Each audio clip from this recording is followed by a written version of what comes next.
Olá, está começando mais um Trilhas do Nordeste. Eu sou a Helena Dias e aqui você encontra pautas, histórias e personalidades nordestinas sempre com o olhar do povo.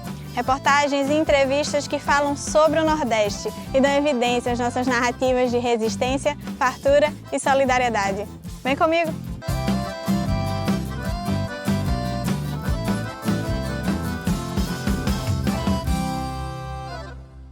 E hoje nós vamos ficar por dentro de um estudo que visa ampliar o monitoramento da situação de desmatamento da caatinga brasileira. É no quadro Sertão da Gente. Já no território de solidariedade, o assunto é inclusão de pessoas com deficiência. Vamos conhecer a organização Vale PCD. No Aqui Pra Nós, a gente vai conversar com a categoria dos trabalhadores petroleiros sobre a redução nos preços da gasolina e do gás de cozinha.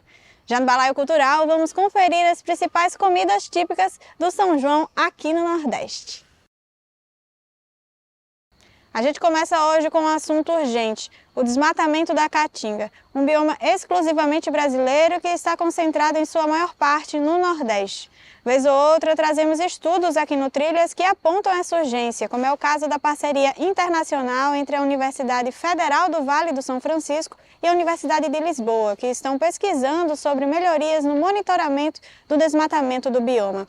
O repórter Rodolfo Rodrigo vai nos contar mais detalhes.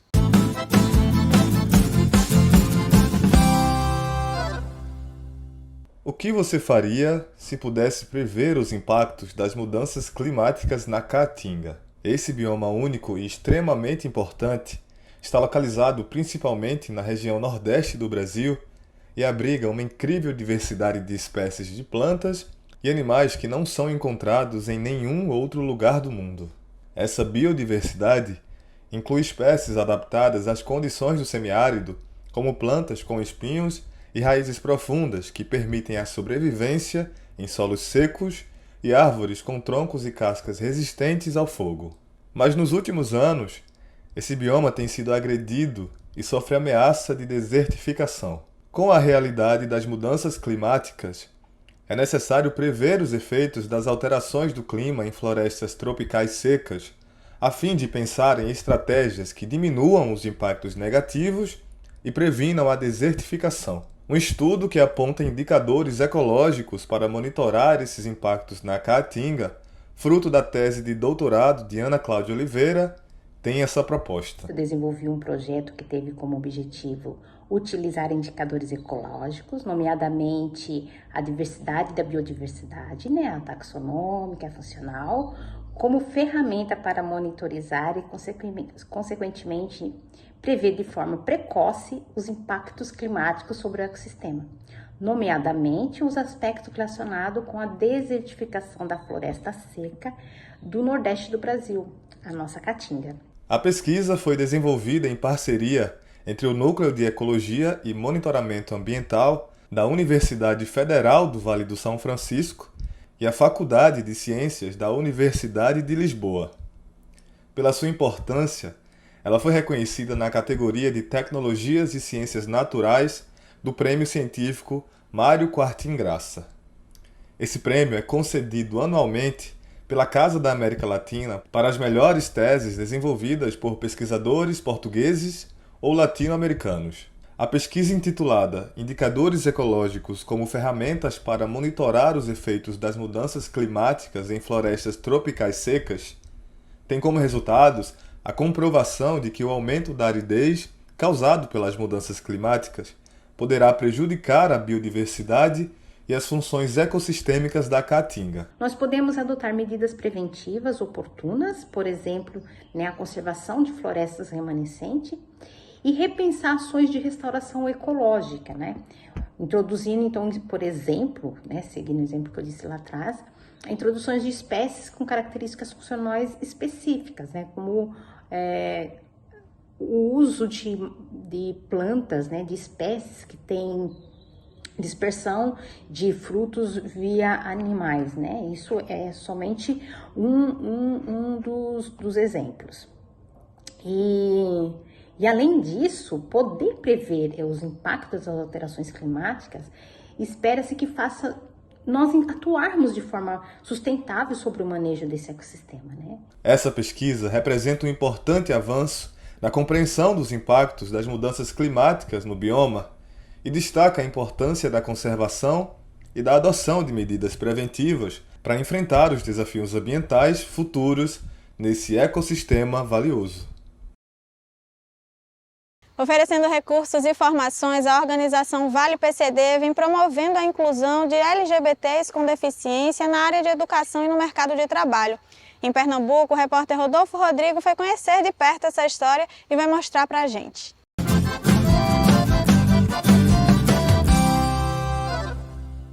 No Recife, em Pernambuco, a organização Vale PCD tem se destacado como uma força impulsionadora na promoção da inclusão e no protagonismo das pessoas com deficiência. Com uma abordagem inovadora e dedicada, a comunidade trabalha para quebrar barreiras e fornecer suporte abrangente às necessidades e aspirações de seus membros. A Vale PCD é uma organização que reúne pessoas com deficiência, suas famílias, profissionais, instituições e empresas interessadas em criar um ambiente mais inclusivo e acessível. Com uma variedade de recursos, informações e serviços projetados para capacitar e fortalecer a comunidade de pessoas com deficiência, o projeto começou em 2020 com o desejo de transformar a realidade das pessoas LGBTQIAP+, com deficiência. Eu sou uma mulher bissexual com deficiência física e durante muito tempo assim da minha vida eu sempre busquei um espaço que me representasse, né, como é o Vale PCD, que falasse dessa interseccionalidade de pessoas com deficiência, LGBTQIA+, e durante a minha fase adulta, né, final da adolescência, começo da fase adulta, eu frequentava muitos espaços LGBTs, né, isso, balada, roda de conversa, palestras sobre o tema, e nunca tinha outra pessoa com deficiência nesses lugares. E aí isso sempre foi um questionamento para mim, né, um grande problema da falta de representatividade. E aí eu conheci algumas pessoas, juntei alguns amigos e a gente fundou o Vale PCD para sanar essa nossa dor. Um dos pilares fundamentais da organização é a promoção da educação inclusiva. A comunidade se dedica a fornecer orientação e apoio para que crianças e jovens com deficiência possam desfrutar de uma educação de qualidade adaptada às suas necessidades individuais. Além disso, a organização oferece recursos educacionais, cursos e tutoriais que visam capacitar pessoas com deficiência a adquirirem habilidades e conhecimentos essenciais para o mercado de trabalho. Antes do Vale PCD, pouco se falava na questão da interseccionalidade PCD na pauta LGBT, e hoje em dia a gente percebe que essa visibilidade aumentou muito, né? A gente é a primeira e única organização que fala sobre isso, né? Então a gente está em muitos espaços, dialogando com muitas pessoas, né? Desconstruindo viéses inconscientes delas o tempo todo. Então, quanto mais você bate nessa tecla, mais pessoas vão te ouvir. Outro ponto importante é que as ações que a gente promove, né, não param por aí. A gente não fica só no diálogo. Também existem ações práticas, né, que impactam a vida das pessoas. Então, não basta só falar, tem que fazer também. A comunidade também desempenha um papel crucial na sensibilização e na defesa pelos direitos das pessoas com deficiência. Através de campanhas de conscientização, eventos e ações de advocacy, a Vale PCD trabalha para combater estigmas, preconceitos e discriminação, promovendo uma sociedade mais inclusiva e igualitária. Em março, a ONG celebrou os 3 anos de existência numa festa pensada para pessoas com deficiência e LGBTs. O Vale PCD, ele não é só uma organização, né? Ele não é só um movimento que a gente acredita. Acho que não só para mim, mas para as pessoas que estão envolvidas nesse movimento comigo, é uma questão muito pessoal, né? É um lugar que também ajuda a gente enquanto a gente ajuda os outros. Eu fiz o Vale PCD primeiro para mim, antes de ser para as outras pessoas, né? Foi um lugar que eu sempre busquei e é um lugar que eu tô criando conforme aquilo que eu preciso. E é um espaço de representatividade e de acolhimento para muita gente, né? Eu sou muito orgulhosa de tudo que ele proporciona, de todo o apoio que ele está oferecendo para as pessoas e do quanto isso me fortalece também, né? Agora, a organização está preparando o São João do Vale, O primeiro arraiá pensado para pessoas com deficiência, para promover inclusão e visibilidade à causa. A festa acontece no dia 10 de junho, no Recife. Para conhecer o trabalho da ONG, acesse as redes sociais, @PCDVale. Há algumas semanas a gente vem acompanhando a redução nos preços da gasolina e do gás de cozinha na nossa rotina, mas esse não é o caso da população da Bahia, já que a refinaria do estado foi privatizada. Pensando nisso, a repórter Ia Letarini conversou com o Sindicato dos Trabalhadores da Indústria de Petróleo da Bahia, o Sindipetro, para entender o que impede a redução dos preços no estado e também quais são as expectativas. A prosa é com Radiovaldo Costa. Vamos conferir.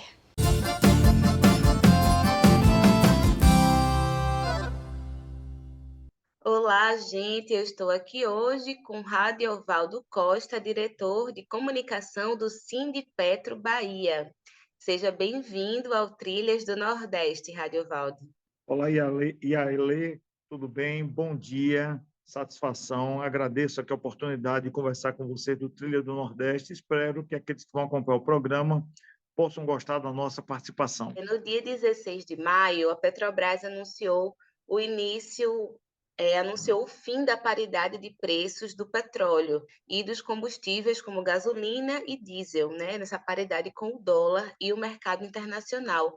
Qual é a importância dessa desvinculação? Essa foi uma reivindicação muito forte nossa, dos petroleiros e petroleiras de todo o Brasil, principalmente a partir de 2016, quando o PPI, a paridade de preço de importação, política interna da Petrobras de preços, foi implantada em outubro daquele ano. Na época, o presidente era o Michel Temer e também o presidente da Petrobras, o Pedro Parente. A gente combateu muito essa política por entender que ela era prejudicial aos interesses do Brasil, aos interesses da população brasileira, aos interesses da soberania nacional e tinha um objetivo claro. O objetivo era criar as condições para a privatização, principalmente das refinarias da Petrobras. Foi para isso que o PPI foi criado. Além do que, permitir também que pessoas que trabalhavam na importação de derivados pudessem entrar nesse mercado. Só na época, mais de 400 novos importadores de derivados surgiram no país a partir da implantação dessa política.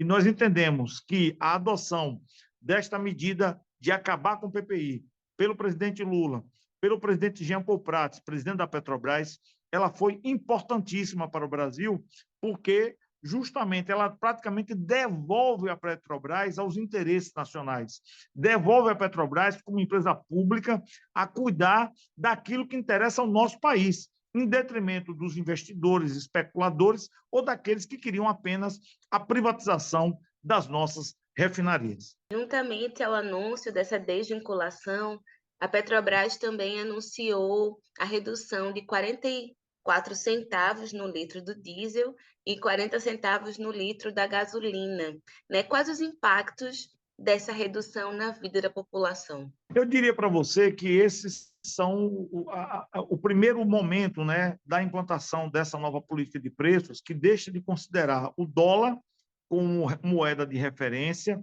deixa de considerar o valor do barril do petróleo no mercado internacional, para levar em consideração os fatores internos aqui do Brasil.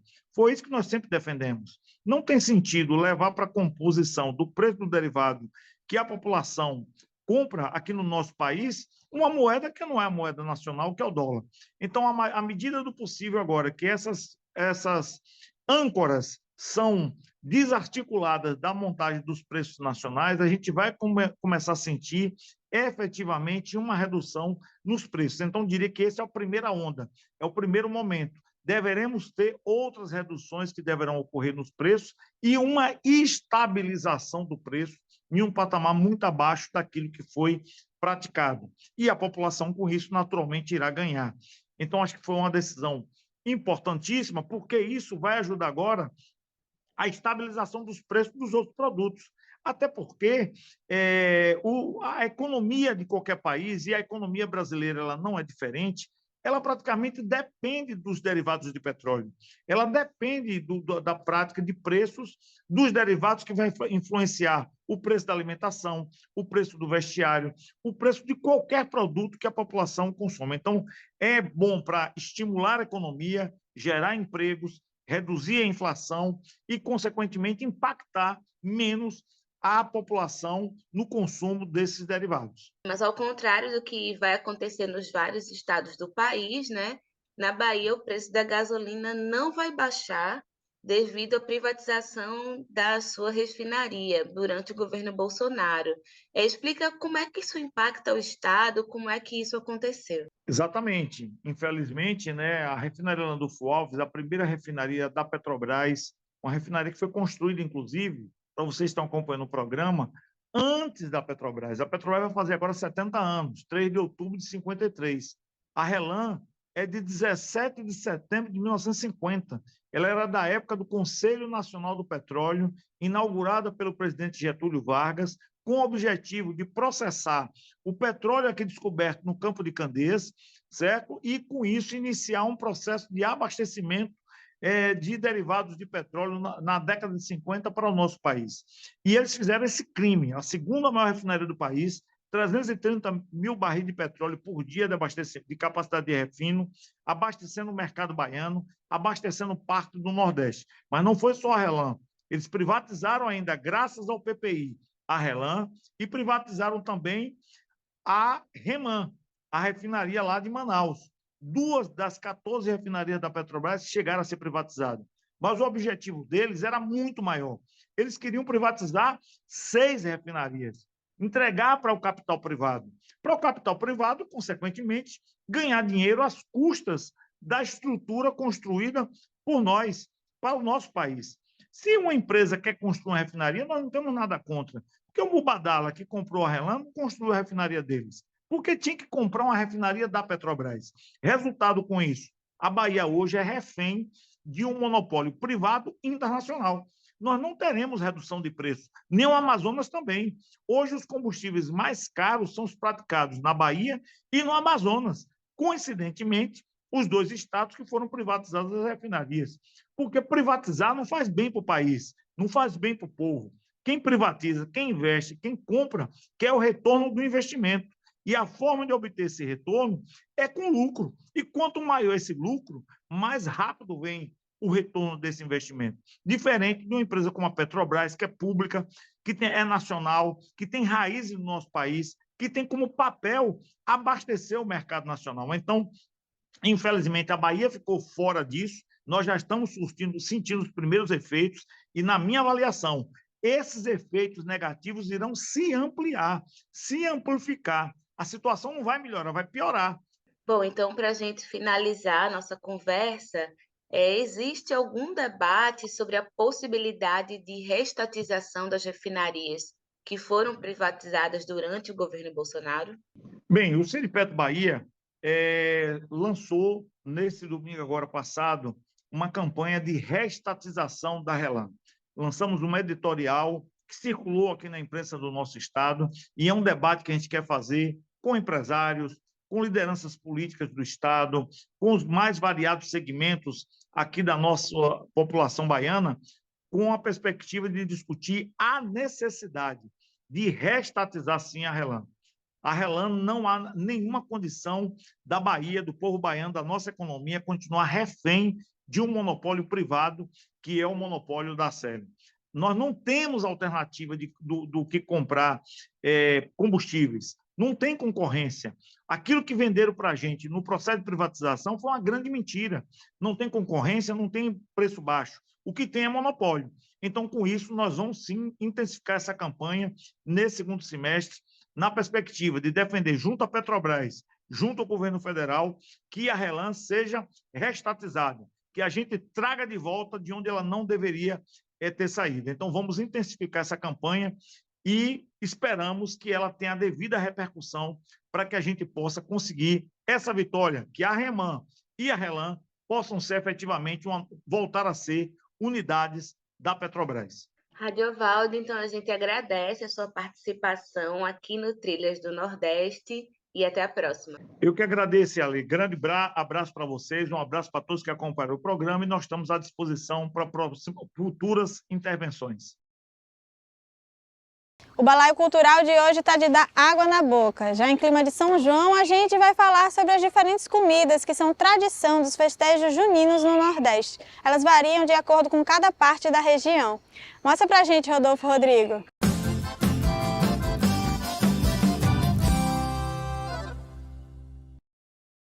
As comidas típicas fazem parte da tradição das festas juninas. São doces, salgados e bebidas que estão relacionadas à cultura do campo e do interior do Nordeste. Um cardápio que faz sucesso o ano inteiro. Entre os pratos mais conhecidos estão a pamonha, a canjica, o cuscuz, o arroz doce, pé de moleque, bolo de milho e de macaxeira. Mas cada região nordestina tem uma especialidade que é destaque no São João. Então, acontece muito por conta da cultura, por conta da lembrança, as receitas são passadas oralmente, geralmente, de geração para geração, e de uma maneira afetuosa. Então, mesmo que você cresça e crie outros hábitos e tenha outras práticas alimentares, aquela lembrança afetiva daquela comida você vai ter. Então, você volta no São João para ter aquelas lembranças de pertencimento daquele grupo e fortalecer as suas tradições. Então, é muito comum o uso desses ingredientes que vêm da agricultura familiar, geralmente comprado nas feirinhas, tal, reunir toda a família para preparar o seu alimento. Para Maria de Lourdes, de Jaboatão dos Guararapes, em Pernambuco, essa tradição culinária tem ajudado a aumentar a renda da sua família. Todo São João, ela prepara as comidas típicas para vender na vizinhança. Essa tradição de comida típica já vem da minha família, da minha avó, das minhas tias, minha mãe. E hoje eu faço junto com meus filhos, vou agregando a família e faço por amor. Aí faço o bolo de macaxeira, o bolo de pé de moleque, o bolo de massapuba, bolo de milho, pamonha, canjica, milho cozido. Faço desde pequena e hoje, há mais ou menos 4 anos, faço para aumentar a renda familiar. Mas além das comidas típicas à base de milho e mandioca, o Nordeste tem um grande cardápio junino. No Rio Grande do Norte, a paçoca de carne de sol é um dos pratos mais pedidos durante o ano todo e principalmente no São João. Na Bahia, a bebida também é parte essencial nas festividades. Além do quentão, os licores estão entre os produtos mais procurados nesse período. O grupo Aroma da Caatinga, que fica em Massaroca, na Bahia, trabalha com a produção de doces e licores através de frutas da caatinga, como o umbu e o tamarindo. A procura pelos licores é tanta que nos últimos 2 meses foram mais de 500 garrafas vendidas. A gente trabalha com os licores o ano todo, mas quando chega essa época junina, que começa a entrar o mês de maio, o nosso licor é mais vendido, né? Bem saído, né? O povo já começa a encomendar a partir de maio. A produção começa a aumentar. E até junho é uma boa venda, a gente vende bastante mesmo. Onde a gente vende mais licor é nessa época. No Maranhão, o vatapá e o mingau de milho, mais conhecido como mungunzá, são essenciais nas festas juninas. Mas não tem jeito. Em toda a região do Nordeste, o milho e seus derivados predominam na culinária junina e na mesa dos nordestinos durante todo o ano. E o Trilha está chegando ao fim. A gente agradece a sua audiência. Lembrando que você pode enviar sugestões de pauta para o programa.